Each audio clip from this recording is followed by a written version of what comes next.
Looking for a fast-charging, ultra-responsive stylus for your iPad?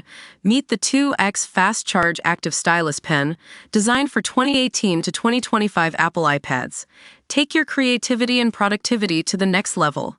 Click the link in the video description to shop now on Amazon.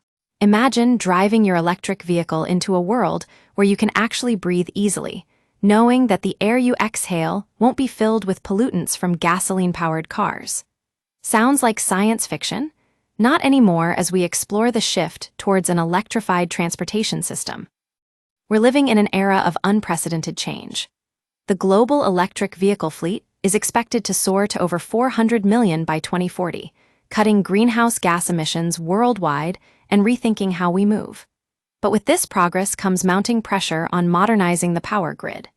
Utilities must ramp up capacity, invest in new infrastructure, and rethink how electricity is distributed to keep pace with growing charging needs.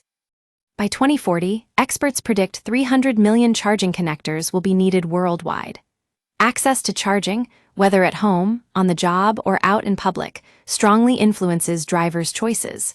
If charging is difficult, fewer people will make the switch. Most drivers prefer plugging in at home or nearby, especially overnight, creating problems for the power grid. Research from Stanford University warns that we must move away from our current model of overnight home charging. Without change, the rapid growth in EVs could do more harm than good. The study looked at trends in the western U.S. through 2035 and found that regional electricity demand could jump by up to 25% during peak hours. Now you might be thinking, but what about when I'm not home?